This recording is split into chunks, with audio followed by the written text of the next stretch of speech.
Ako po si Madam Mamay, no? Nandito na naman tayo sa ating card reading. Kaninong energy kaya ang ating masasagap?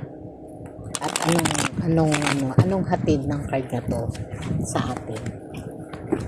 At kung mga makaresonate kayo, ha? Kung hindi naman kayo makaresonate, baka sa ibang video. Nakakakita tayo dito ng mga ng mga energy na parang mga nag-a-apply ng trabaho, no? Mga nag-a-apply ng trabaho, magsisimula, mga nagpaplano, nagbabalak magnegosyo, parang about to, no, sa mga karir, no, o sa pagnanais na makakaahon ka ba, no, sa pinagdadaanan mong mga paghihirap. Kasi dito, no, parang ang daming pagsubok, ha.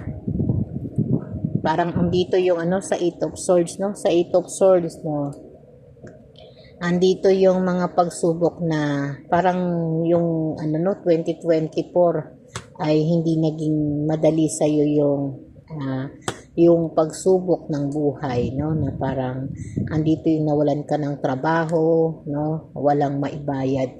Ay, ito yung mga energy na iba-iba, ha. Parang parang walang mga maibayad sa inuupahan, no, mga utang na hindi mabayaran, no, at ito, no, parang sunod-sunod pa, no, may yung iba may mga sakit, ha, may mga sakit na pinagdaanan. At dito, no, sa Eight of Pentacles, no, pinapakita pa rin dito, ha, yun yung mga pangarap, no, mga pangarap, mga plano na gusto lang naman makaahon, gusto lang magkaroon ng magandang trabaho, gusto lang magkaroon ng maayos at simpleng pamumuhay, no, na parang hindi po nabigyan ng pagkakataon, ha. Dito nagkaroon ng na mga decision making, kaya yung mga decision making na yun na ginagawa ay talagang sa pilitan, no, parang kahit ayaw umalis ng trabaho dahil kailangan ng trabaho, ay napipilitang umalis ng trabaho dahil kailangan, no. At yung mga taong ayaw umalis sa tahanan, kailangan lumipat ng tahanan, no. At yung mga taong parang ayaw pang magsimulang magnegosyo, kailangan magnegosyo, no. Yung mga ganong emosyon, ha, yun yung mga ating nakikita sa ngayon, no, na sa ngayon umaasa na magkaroon ng mga new beginning, pagbabago, no, pagbabago, pangarap, no, para sa mga bata, pangarap para sa sarili, pangarap, no, na yung iba pang energy dito nakikita natin, ha, yung mga iba parang nag-a-apply papuntang ibang bansa, no, na nakikipagsapalaran kahit na mahirap. Yung iba naman gusto lang talagang makarating sa ibang bansa para sa new beginning, no, new career na tatahakin. Yung iba naman parang gusto lang talaga ng pagbabago. Dito na sa The Emperor, no, pinapakita pa rin po dito, no, na kahit ipinapangutang, no, kahit ipinapangutang yung mga lakar na yan, mga gastusin na yan ay sinusugod, no, para lang makarecover.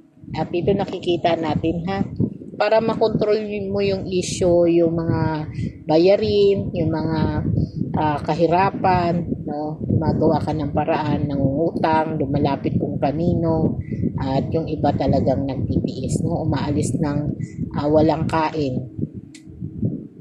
At dito, no, sa The Fool, no, pinapakita pa rin dito, no, na basta gusto mo magbago ang buhay mo, no, andoon yung pagbabago.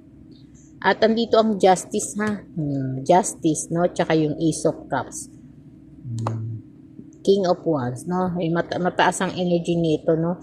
Pagdating dito sa Justice, ha, meron kang magkakaroon ka ng katotohanan, yung katotohanan sa sarili mo na talagang ito na talaga yung tamang ginawa mo para makaahon ka sa buhay, no. Yung mga paghihirap, kailangan mabayaran yung mga utang, yung mga pangangailangan sa loob ng tahanan ay talaga namang ginagawa mo, ay talaga namang masusolusyonan, no? Masusolusyonan at may mga taong tutulong din sa'yo para mabili. Huwag ka mahiyang humingi ng tulong, ha? Huwag mahiyang humingi ng mga malalapitan o kaya mga advice, no? Yun naman ay tama para sa iyo, ha? Sa kung si kanino mang emosyon to, no? Kung kaninong tadhana itong ating nakikita. At sa ngayon, no, pagdating dito, no, kung yung iba sa inyo parang nakikita natin, ha, nagkakaroon o magkakaroon ng problema sa pagbubuntis, ha, yung mga pagbubuntis dahil sa sobrang pagod. Nung alagaan ng baby, ha, kung hindi pa nagkakaroon ng anak, possible may baby ka, no, na kailangan mong ingatan. Pero kung buntis na, ito lang, hindi lang naman, no, kung buntis, ha, yung ibang mga babaeng energy dito, ha. Kung buntis possible, ha, pwedeng makuna, no. Kaya medyo mag-iingat, no? Mag-iingat tayo, mag-iingat sa mga gagawin.